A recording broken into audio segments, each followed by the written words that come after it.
ओम नमो भगवते वासुदेवाय नमः। आप सभी भक्तों को मोहिनी एकादशी की हार्दिक शुभकामनाएं। भगवान श्री लक्ष्मी नारायण की कृपा सदैव आप और आपके समस्त परिवार पर बनी रहे। दोस्तों, आज की वीडियो में आप सुनेंगे वैशाख मास की शुक्ल पक्ष की मोहिनी एकादशी व्रत की कथा। लेकिन उससे पहले सुनते हैं ग्यारस माता की कथा। एक समय की बात है, एक राज्य में एक राजा रहा करता था। राजा बहुत ही बुद्धिमान था और बलशाली भी था। राजा सदैव अपनी प्रजा का बहुत अच्छे से ध्यान भी रखता था और उस राज्य की प्रजा भी राजा को बहुत पसंद करती थी। राजा की 2 बेटियां थीं। राजा अपनी दोनों बेटियों से बहुत प्रेम करते थे। राजा की छोटी बेटी देखने में बहुत सुंदर थी और आकर्षक भी थी। राजा की बड़ी बेटी छोटी बेटी के मुकाबले थोड़ा कम सुंदर थी। राजा की जो छोटी बेटी थी वो ग्यारस माता की पूजा किया करती थी और वो स्वभाव से भी बहुत अच्छी थी। तो सभी लोग जो राज्य के थे वो राजा की छोटी बेटी से बहुत प्रेम करते थे और उसकी बहुत प्रशंसा भी किया करते थे। सिर्फ प्रजा ही नहीं बल्कि राजा भी अपनी छोटी बेटी को बहुत अधिक प्रेम करते थे। मतलब अपनी बड़ी बेटी से छोटी बेटी को अधिक प्रेम करते थे, जिस कारण से राजा की जो बड़ी बेटी थी उसे अपनी ही छोटी बहन से बहुत नफरत होने लगी थी। राजा की दोनों बेटियां जब बड़ी हो गईं, तब एक पड़ोस राज्य में रहने वाला राजकुमार राजा की बड़ी बेटी के लिए रिश्ता लेकर आया। लेकिन जैसे ही उस राजकुमार की नज़र राजा की छोटी बेटी पर पड़ी तो वो राजकुमार राजा की छोटी बेटी पर आकर्षित हो गया और उससे पहली ही नज़र में प्रेम कर बैठा।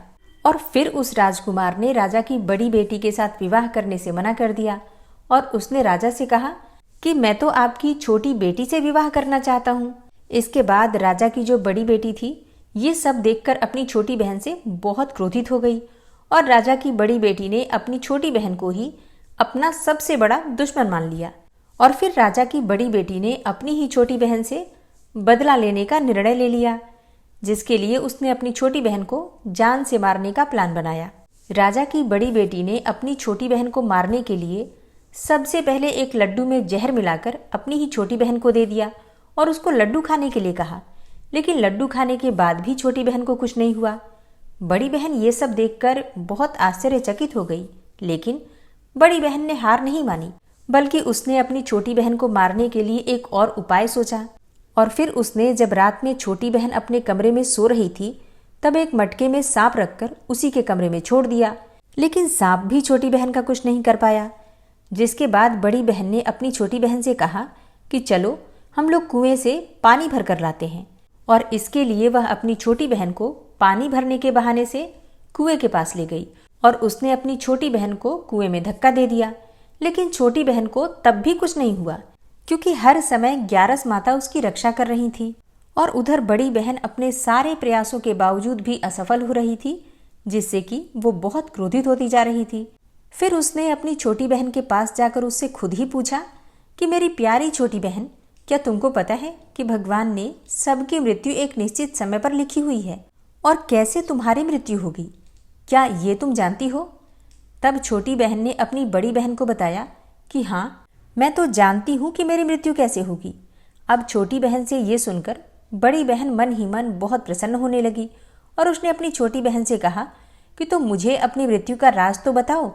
छोटी बहन ने अपनी बड़ी बहन से कहा कि मेरी मृत्यु तो एक तोते में है।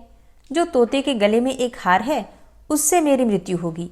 जब कोई भी व्यक्ति उस तोते को मारकर वो हार अपने गले में पहनेगा तो मैं मूर्छित हो जाऊंगी, और जैसे ही उस हार को अपने गले से उतारेगा तो मैं वापस से जीवित हो जाऊंगी। अपनी छोटी बहन की मृत्यु का राज जानकर बड़ी बहन बहुत ही खुश हो गई और उसने अपनी छोटी बहन को मारने के लिए उसके पालतू तोते को ढूंढना शुरू कर दिया।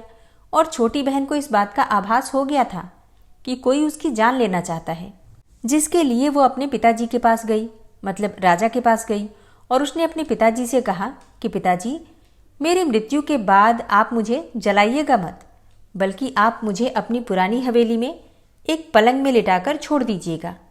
अपनी छोटी लड़की की ये बातें सुनकर राजा बहुत आश्चर्यचकित हो गए। राजा ने अपनी छोटी बेटी से पूछा कि बेटी, तुम ये क्या कह रही हो? तब राजा की छोटी बेटी ने बताया कि पिताजी, समय किसी के लिए नहीं रुका है, कब क्या हो जाए किसी को कुछ पता नहीं है। फिर राजा ने अपनी छोटी बेटी से कहा कि तुम ऐसी बातें क्यों कर रही हो? 2-3 दिन में तो तुम्हारा विवाह होने वाला है। लेकिन छोटी बेटी ने अपने पिताजी को ऐसा करने पर मजबूर कर दिया और उनसे वचन ले लिया। फिर राजा ने भी अपनी छोटी बेटी की बात स्वीकार कर ली और 2-3 दिनों के बाद जब शादी का समय आया तब राजकुमार बारात लेकर राजा के घर आया और राजकुमार और राजा की छोटी बेटी का विवाह शुरू हो गया। जैसे ही राजा की छोटी बेटी राजकुमार के साथ फेरे लेना शुरू करती है तो उसकी बड़ी बहन अपनी छोटी बहन के कमरे में जाकर उसके पालतू तोते को पकड़ लेती है और फिर उसको जान से मार देती है।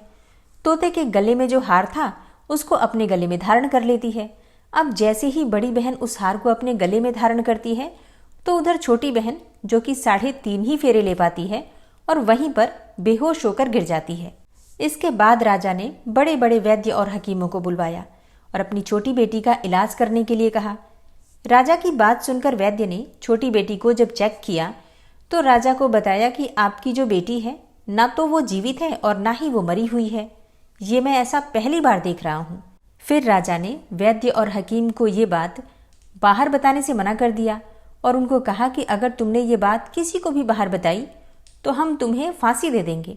फिर राजा ने अपनी छोटी बेटी को पुराने महल में ले जाकर एक पलंग में लिटा दिया, जैसा कि उन्होंने अपनी छोटी बेटी को वचन दिया था। और फिर वहां कुछ सैनिक तैनात करके राजा वापस अपने महल को आ गए। तभी राजा की बड़ी बेटी राजा के पास आई और कहने लगी, पिताजी, अगर ये शादी संपन्न नहीं हुई तो आपकी तो बड़ी बदनामी होगी। आपकी इज्जत का फिर क्या होगा? तो अगर आप कहें तो मैं आपकी इज्जत बचाने के लिए राजकुमार से शादी करने के लिए तैयार हूँ। इसके बाद राजा ने अपनी बड़ी बेटी की बात मान ली और राजा ने बड़ी बेटी को छोटी बेटी के कपड़े पहनाकर मंडप में भेज दिया। लेकिन राजकुमार ये जान गया कि ये राजा की छोटी बेटी नहीं है, बल्कि ये तो राजा की बड़ी बेटी है। लेकिन जब राजकुमार ने शादी के लिए मना किया तो सभी लोगों ने राजकुमार को विवश करके राजा की बड़ी बेटी से बचे हुए फेरों को संपन्न करवा दिया और विवाह करवा दिया। इसके बाद राजकुमार राजा की बड़ी बेटी को अपने महल ले गया। राजकुमार राजा की बड़ी बेटी से ना तो बात करता था और ना ही उसको पसंद करता था और ना ही उसके आसपास फटकता था। राजकुमार ने फैसला किया कि वो अपनी प्रेमिका को अर्थात छोटी राजकुमारी को ढूंढ कर रहेगा और यह जानकर रहेगा कि उसके साथ हुआ क्या है। एक दिन राजकुमार अपने घोड़े पर सवार होकर राजा के पुराने महल के पास पहुंच गया, जहां पर उसने कुछ सैनिकों को देखा। महल के पास पहुंचकर राजकुमार ने जब महल को ध्यान से देखा तो वो समझ गया कि ये तो हमारे ससुर जी का महल है। तब राजकुमार ने सैनिकों से पूछा कि तुम लोग यहाँ क्या कर रहे हो और इस महल के अंदर इस पलंग में कौन लेटा हुआ है? इसके बाद सैनिकों ने बताया कि यहाँ पर तो राजा की छोटी बेटी लेटी है। ये सुनकर राजकुमार बहुत प्रसन्न हो गया और वो तुरंत ही अपनी प्रेमिका के पास अर्थात छोटी राजकुमारी के पास पहुंच गया और उसकी सेवा करने लगा। जैसे ही रात हुई तो राजा की छोटी बेटी उठकर खड़ी हो गई। राजकुमार यह देखकर बहुत खुश हो गया और अपनी प्रेमिका से पूछने लगा कि तुम यहाँ क्या कर रही हो और तुम मेरे साथ अब घर चलो। तब राजा की छोटी बेटी ने राजकुमारी को सारी बातें बता दी कि मेरी जान एक तोते में बसी थी और मैंने ये बात सिर्फ अपनी बड़ी बहन को ही बताया था और मुझे पता है कि उसने ही मुझे मारने का प्रयास किया है। उसके पास एक हार है जिसको वो सुबह पहन लेती है और रात को उतार देती है। जब तक वह उस हार को पहने रहती है तब तक मैं मूर्छित रहती हूँ और जैसे ही वो हार उतार देती है तो मैं वापस से जीवित हो जाती हूँ और जब तक मेरी बड़ी बहन के पास वह हार है तब तक मैं ऐसे ही जीवित और मूर्छित होती रहूँगी। अगर मेरी बड़ी बहन के पास जो हार है वो मेरे हाथ लग जाए तो मैं हमेशा के लिए जीवित हो जाऊंगी। राजकुमार ने जब ये बातें सुनी तो राजा की छोटी बेटी के पास ही रहने का निर्णय ले लिया और फिर उसने अपने बचे हुए सारे फेरे उस पलंग में लेटी हुई राजा की छोटी बेटी के साथ ले लिए और अपना विवाह पूर्ण कर लिया और फिर वहीं पर ही रहने लगा। देखते ही देखते कुछ समय में राजा की छोटी बेटी और राजकुमार की पत्नी गर्भवती हो गई। एक दिन राजकुमार को किसी काम से बाहर जाना पड़ा। तब छोटी राजकुमारी के पेट में बहुत तेज से दर्द होने लगा, जिसके बाद उसने ग्यारस माता का आवाहन किया। इसके बाद वहां पर ग्यारस माता प्रकट हुई और उन्होंने अपने भक्त के दर्द को दूर किया और एक पुत्र की प्राप्ति करवाई। और वहीं पर अचानक से राजकुमार भी आ गया। तब राजकुमार ने ग्यारस माता को देखा तो वो आश्चर्यचकित हो गया और उसने तुरंत ही ग्यारस माता को प्रणाम किया। और ग्यारस माता ने राजकुमार से कहा कि जब तुम्हारा ये बेटा 5 वर्ष का हो जाए तो तुम अपनी पत्नी को हार लाकर इसके गले में डाल देना। फिर कुछ समय के बाद देखते ही देखते राजकुमार और राजा की छोटी बेटी का पुत्र 5 वर्ष का हो गया। तो राजकुमार अपने बेटे से बोला कि बेटा, मैं कुछ काम से बाहर जा रहा हूँ, तुम अपनी माता का ध्यान रखना। और फिर वहाँ से वो चला गया। राजकुमार को बाहर निकलते हुए बड़ी बहन के सैनिक देख लेते हैं और बड़ी बहन को जाकर सारी बातें बता देते हैं। इसके बाद बड़ी बहन अपनी छोटी बहन के पुत्र को वहाँ से उठवा लेती है और उसको मरवा देती है। छोटी बेटी के पुत्र के 2 टुकड़े करवा देती है। पहला टुकड़ा चक्की के पास छुपा देती है और दूसरा टुकड़ा अपनी पलंग के नीचे रख देती है। अब ग्यारस माता भिखारी का रूप लेकर आती हैं और एक भिखारी का रूप रखकर बड़ी बहन के पास चली जाती हैं। इसके बाद वहाँ पर भिक्षा मांगने लगती हैं। बड़ी बहन अपने नौकरों से कहती है कि जाकर भिक्षा दे दो, लेकिन जैसे ही नौकर ग्यारस माता को भिक्षा देने के लिए जाते हैं तो माता उन्हें मना कर देती हैं और कहती हैं कि मैं तुम्हारी महारानी से ही भिक्षा लूंगी। इसके बाद बड़ी बहन स्वयं ही भिक्षा देने के लिए माता के पास आती हैं। तब माता एक बिल्ली का रूप लेकर उसके कमरे में जाती हैं और वहाँ पर छोटी बेटी के पुत्र के जो 2 टुकड़े होते हैं उन्हें आपस में जोड़ देती हैं और फिर उस पुत्र को जीवित करके वहाँ से लेकर चली जाती हैं। फिर कुछ दिनों के बाद राजकुमार अपने बेटे को लेकर बड़ी राजकुमारी के पास जाता है। राजकुमारी उस बच्चे को देखकर आश्चर्यचकित हो जाती है, लेकिन राजकुमार के सामने कोई भी बात प्रकट नहीं करती है। राजकुमार कहता है कि तुम इस बच्चे का अच्छे से ध्यान रखना। अगर तुम इस बच्चे का अच्छे से ध्यान रखोगी तो मैं तुमसे बात करूंगा। अब एक दिन राजकुमार अपने बच्चे से कहता है कि तुम बड़ी राजकुमारी के पास जाकर उनसे उनके गले का हार मांग लो। इसके बाद राजकुमार का लड़का अपनी मम्मी के पास अर्थात बड़ी राजकुमारी के पास जाकर कहता है, मम्मी, मुझे तुम्हारा हार चाहिए जो तुमने गले में पहन रखा है। अब ये सुनकर पहले तो बड़ी बहन अर्थात बड़ी राजकुमारी बहुत क्रोधित होती है, परंतु उसको याद आता है कि राजकुमार ने कहा था कि अगर मैं इस बच्चे का ध्यान अच्छे से रखूंगी तो ही वो मुझसे बात करेंगे। इसलिए वो उस बच्चे को उस हार को दे देती है और तुरंत ही वो बच्चा उस हार को लेकर जाता है और अपने पिताजी को अर्थात राजकुमार को दे देता है। और तभी राजकुमार अपने बेटे को लेकर वहाँ से जाने लगता है और फिर बड़ी राजकुमारी से कहता है कि तुम हमारे लिए खाना बनाकर रखना, मैं शाम को आकर तुम्हारे साथ खाना खाऊंगा। और वो अपने बेटे को लेकर वहाँ से चला जाता है। इसके बाद वो राजा के पास जाता है और उनको सारी बातें बता देता है। राजा अपनी बड़ी बेटी की ऐसी करतूत सुनकर बहुत क्रोधित होते हैं और अपनी परवरिश पर ही दोष देने लगते हैं और राजकुमार को अपनी छोटी बेटी के साथ रहने के लिए आदेश दे देते हैं। ग्यारस माता की कृपा से राजकुमार और राजा की छोटी बेटी अपने बच्चे के साथ बहुत ही प्रेम से सुखपूर्वक अपना जीवन बिताते हैं। हे ग्यारस माता, जैसे आपने राजा की छोटी बेटी पर कृपा करी वैसे ही हम सब पर भी करना। कहानी कहने वाले, सुनने वाले और हुंकारा भरने वाले सब पर अपनी कृपा बनाए रखना। तो प्रेम से बोलिए ग्यारस माता की जय। मोहिनी एकादशी व्रत की जो पहली पौराणिक कथा है वो भगवान विष्णु की है, जिसमें भगवान विष्णु ने मोहिनी अवतार धारण किया था। पौराणिक कथा के अनुसार एक समय में भगवान विष्णु, देवताओं और असुरों के बीच में महासागर का मंथन चल रहा था। मंथन से अमृत निकलने के बाद देवताओं और असुरों के बीच में अमृत को लेकर विवाद हो गया। देवताओं को डर था कि यदि असुरों को अमृत मिल गया तो वे तो अमर हो जाएंगे और देवताओं पर विजय प्राप्त कर लेंगे, और इसलिए देवता असुरों को अमृत देना नहीं चाहते थे। अब इस समस्या को लेकर देवता पहुंचे भगवान विष्णु के पास और भगवान विष्णु की स्तुति की। तब भगवान विष्णु ने मोहिनी रूप धारण किया। जब समुद्र मंथन से निकला अमृत कलश दैत्य एक दूसरे के हाथों से छीन रहे थे, इसी बीच एक मनोरम स्त्री उनके बीच में चली आई। सभी उस मनोरम स्त्री के सौंदर्य को देखकर हठात ही मोहित हो गए। वे सभी आपस का झगड़ा भूलकर उन मनोरम स्त्री के पास दौड़कर गए। दैत्यों ने देवी से पूछा कि तुम कौन हो, कहाँ से आई हो, सुंदरी तुम क्या करना चाहती हो। देवी को देखकर दैत्यों के बीच खलबली मच गई। दैत्य कहने लगे कि अब तक देवता, दैत्य, सिद्ध, गंधर्व, चारण और लोकपालों ने तुम्हें स्पर्श तक नहीं किया होगा। अवश्य ही विधाता ने तुम्हें संपूर्ण इंद्रियों एवं मन को तृप्त करने के लिए ही भेजा होगा। हे सुंदरी, तुम हमारा झगड़ा मिटा दो। तुम न्याय के अनुसार निष्पक्ष भाव से इस अमृत को बांट दो, जिससे कि हम लोगों में और अधिक झगड़ा ना हो। अब वास्तव में श्री हरि विष्णु योग माया शक्ति से युक्त होकर मोहिनी अवतार धारण किए हुए दैत्यों के पास गए थे, लेकिन असुरों को इस बात का पता ही नहीं चला। योग माया शक्ति के प्रभाव से तीनों लोकों में ऐसा कोई भी नहीं है जिसे वश में नहीं किया जा सकता है। यही योग माया शक्ति आदि शक्ति है। दैत्यों की प्रार्थना पर तीनों लोगों को मोहित करने में समर्थ मोहिनी देवी ने दैत्यों से हंसकर कहा कि मैं तो माया हूँ तथा आप महर्षि कश्यप की संतान हैं। मुझे न्याय का भार क्यों दे रहे हैं? बुद्धिमान पुरुष को स्वेच्छाचारी स्त्रियों पर कभी विश्वास नहीं करना चाहिए। लेकिन मोहिनी देवी की परिहास भरी वाणी दैत्यों को और अधिक आश्वस्त कर गई और उन्होंने अमृत से भरा हुआ कलश उनके हाथों में दे दिया। मोहिनी देवी ने अमृत का कलश अपने हाथों में लेकर दैत्यों से कहा कि मैं जो भी करूं, फिर चाहे वो उचित हो या अनुचित, अगर तुम्हें स्वीकार हो तो मैं अमृत बांट सकती हूँ। उनकी मोहयुक्त मीठी बातें सुनकर सभी दैत्य मोहिनी देवी के प्रस्ताव पर सहमत हो गए। मोहिनी देवी ने अगले दिन अमृत पान करने की सलाह दी।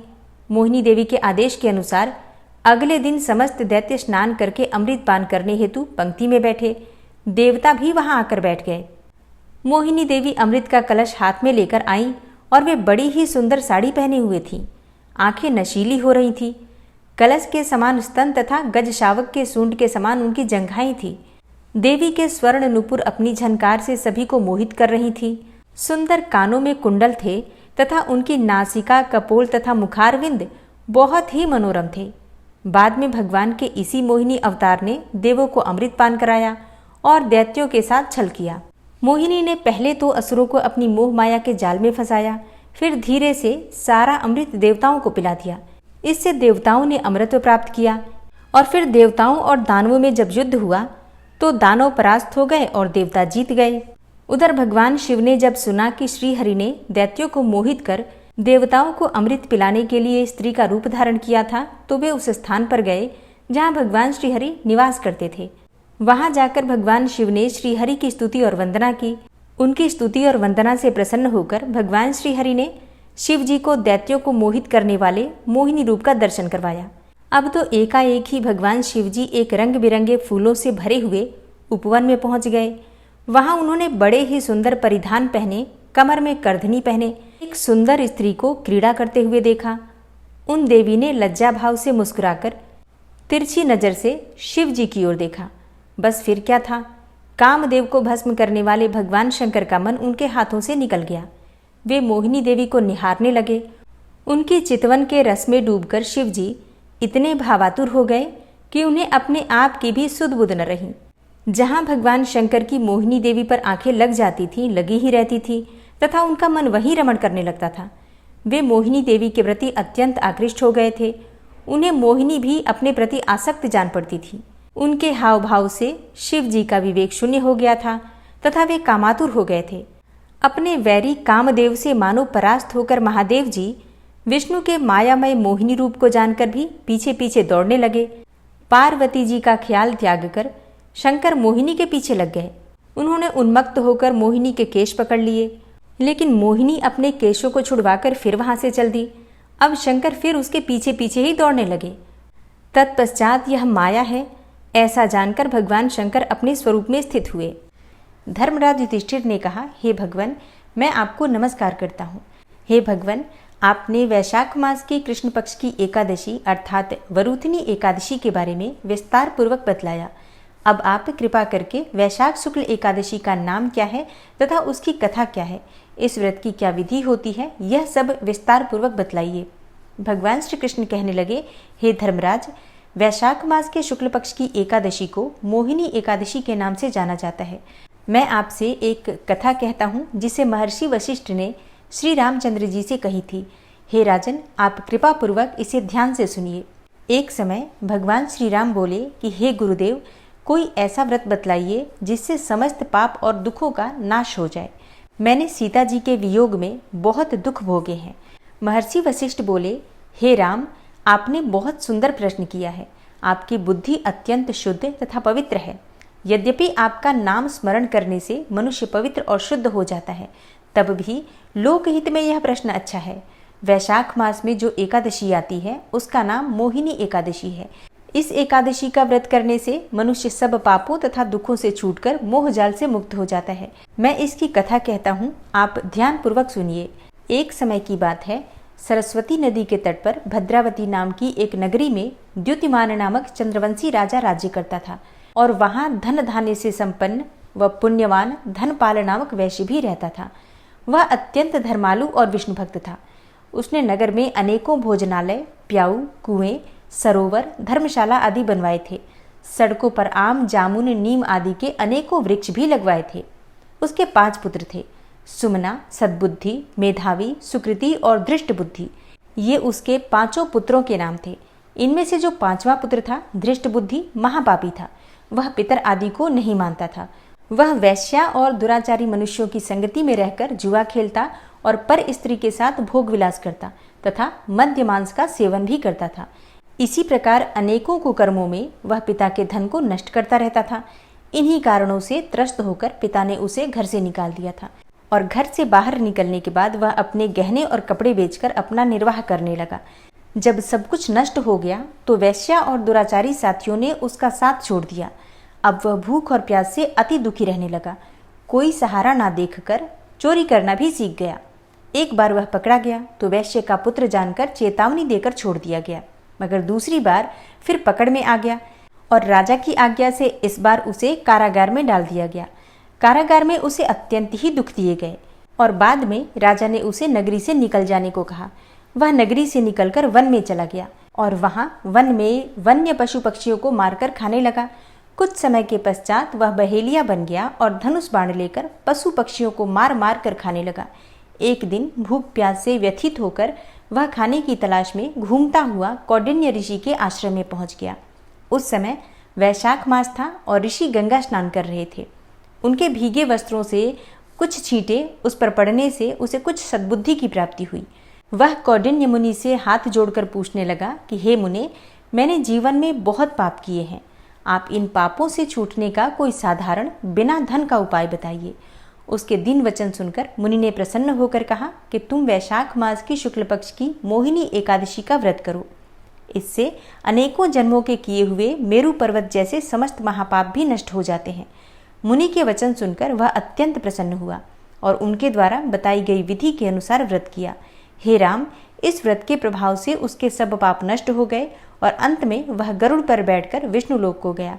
इस व्रत को धारण करने से मोह आदि सब नष्ट हो जाते हैं। संसार में इस व्रत से श्रेष्ठ कोई व्रत नहीं है।